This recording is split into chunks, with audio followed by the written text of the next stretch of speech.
اللہ رب العزت اس پر 10 رحمتیں نازل فرماتا ہے، 10 گناہ معاف فرماتا ہے، 10 نیکیاں عطا کرتا ہے اور 10 درجات بھی بلند کرتا ہے۔ تو یہ ایک بہترین وظیفہ ہے۔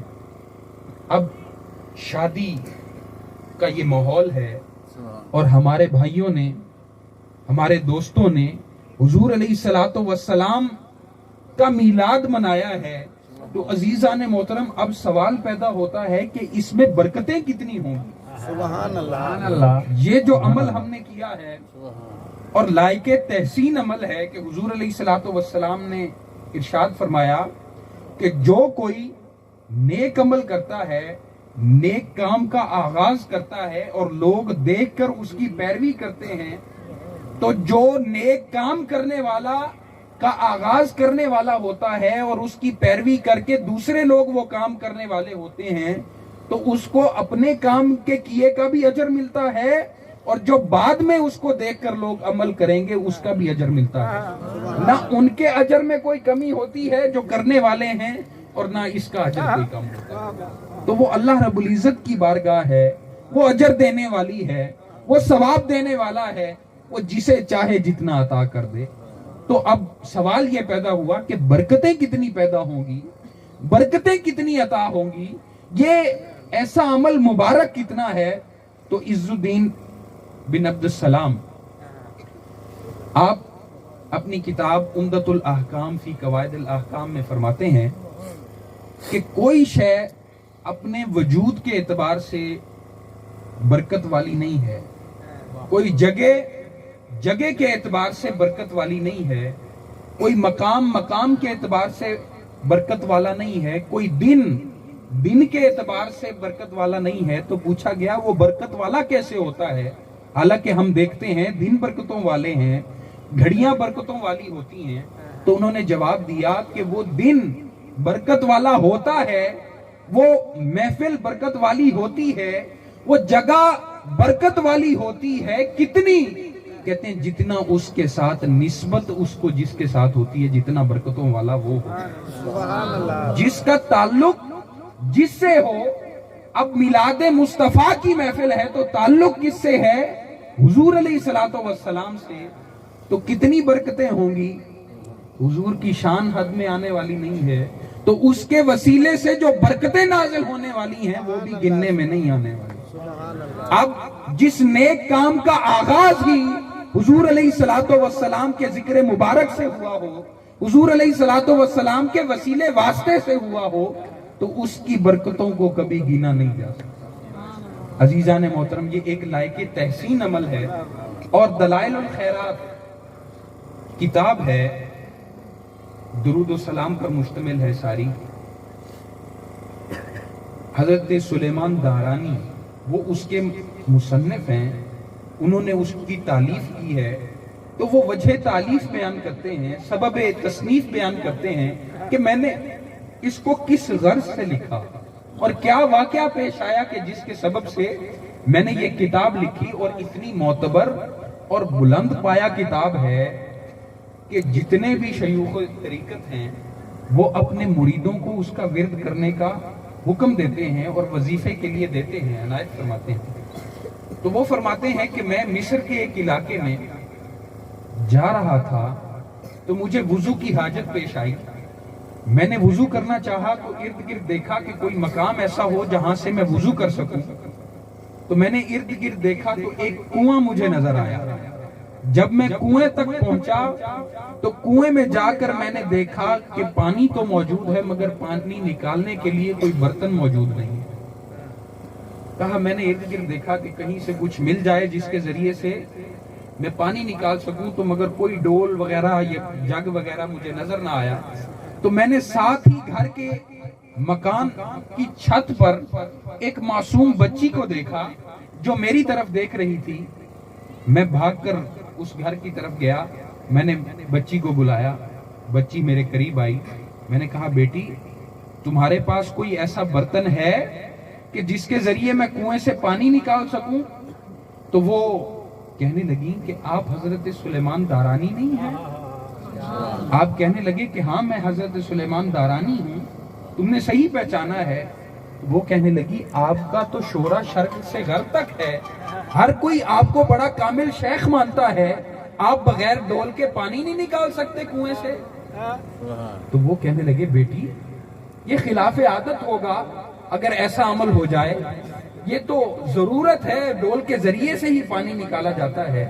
تو وہ کہنے لگی حضرت آپ میرے ساتھ آئیں، ذرا کنویں تک تو چلے۔ چل کر ساتھ کنویں تک جاتی ہے، کچھ کلمات ادا کرتی جا رہی ہے، لبوں سے کلمات ادا کرتی جا رہی ہے، کرتی چلی جا رہی ہے۔ جب کنواں قریب آیا تو اس نے اپنا لعاب نکالا اور اس کنویں میں ڈال دیا۔ دیکھتے ہی دیکھتے وہ پانی اوپر آیا اور باہر نکلنے لگا، اور حضرت سلیمان دارانی نے وضو کیا۔ عزیزان محترم وہ پوچھنے لگے بچی سے کہ اے بچی بتا تو نے کون سے کلمات مبارک پڑھے ہیں کہ جس کے وسیلے سے تو نے لعاب اس میں ڈالا اور پانی خود بخود اوپر آ گیا؟ تو وہ کہنے لگی کہ حضرت میں حضور علیہ الصلوۃ والسلام پر درود و سلام کی کثرت کرتی ہوں اور وہ لعاب اس پانی میں ڈالتی ہوں، پانی خود بخود۔ سبحان اللہ، نعرہ تکبیر، نعرہ رسالت، نعرہ خلافت، نعرہ حیدری، علماء حق اہل سنت، آستانہ علی پیر چھتر شریف۔ عزیزان محترم اس بچی نے کہا کہ میں درود و سلام کی کثرت حضور علیہ الصلوۃ والسلام پر کرتی ہوں، جس کے وسیلے سے اور اس کلمات کو پڑھ کر لعاب اندر ڈالتی ہوں، پانی خود بخود باہر آ جاتا ہے۔ تو اتنی بڑی کتاب جو سلاسل طریقت میں معروف ہے اور مشہور ہے، تو اس کا سبب تالیف اور وجہ تالیف یہ ہے کہ یہ مبارک واقعہ پیش آیا ان کے ساتھ۔ انہوں نے پھر نیت کی کہ میں حضور علیہ الصلوۃ والسلام پر درود و سلام کی مختلف جو روایات ہیں ان کو ایک کتاب میں جمع کروں گا، تو انہوں نے وہ جمع کی۔ اسی طرح امام ابن حجر مکی آپ فرماتے ہیں کہ میں ایک درویش بیان فرماتے ہیں کہ میں نے خواب میں ایک شخص کو دیکھا جو مجھ سے پہلے وفات پا چکا تھا، وہ ابھی حیات تھے، جس کے بارے میں روایت کر رہے تھے وہ وفات پا چکا تھا۔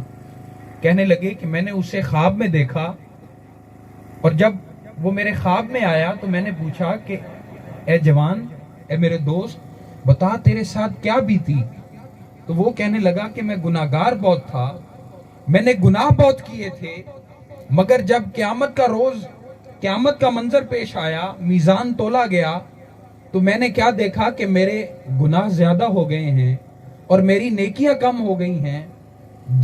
دوزخ میں میرا ٹھکانہ مجھے نظر آنے لگ گیا تھا، مگر کیا دیکھتا ہوں کہ فرشتے اب جتنا درود و سلام میں نے پڑھا ہے تو اس کا حساب کرنے لگے تھے۔ وہ 100 درود پاک تھے، مگر جب انہوں نے حساب شروع کیا تو وہ میرے گناہوں سے بڑھ گئے۔ درود پاک کے وسیلے سے جو نیکیاں مجھے ملی وہ میرے گناہوں سے بڑھ گئیں۔ تو اللہ رب العزت نے فرشتوں کو حکم دیا کہ اس کا حساب روک دو اور اسے بلا حساب جنت میں داخل۔ عزیزان محترم، تو یہ اتنی مبارک وظیفہ ہے کہ جو زبان سے نکالتا ہے اسے خلوص عمل سے اور حضور علیہ الصلوۃ والسلام کی محبت میں ادا کرتا ہے، تو حضور اللہ رب العزت اسے ضرور قبول کرتا ہے۔ کہ دعا عبادت ہے اللہ کی، حاجتیں مانگی جا رہی تھی اللہ رب العزت سے، مگر درود بھیجا جا رہا تھا حضور علیہ الصلوۃ والسلام سے۔ کسی کے پاس جانا ہو، کسی سے کوئی کام نکلوانا ہو، تو اس کے لیے بندے کو سفارش ڈھونڈنی پڑتی ہے کہ یہ بندہ اس سے ہمارا کام ہے، تو اس کے لیے ہمیں کوئی سفارش ڈھونڈنی چاہیے، اس کی خدمت میں اس کی سفارش پیش کریں گے تو یہ ہمارا کام جلدی کر دے گا۔ تو اللہ رب العزت سے کی بارگاہ میں جو حاجتیں پیش کرنی ہیں اور ان کو روا کروانا ہے، تو حضور علیہ الصلوۃ والسلام پر درود و سلام سے بڑی سفارش کوئی نہیں ہو سکتی۔ عزیزان محترم، پھر قرآن مجید ایسی کتاب ہے جس میں کسی قسم کا شک و شبہ نہیں ہے۔ جتنے بھی مسلمان ہیں، خواہ وہ منکرین حدیث ہی کیوں نہ ہوں، وہ قرآن مجید کو ضرور مانتے ہیں۔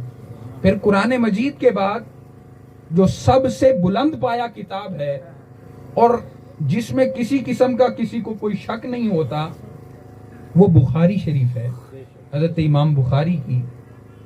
آپ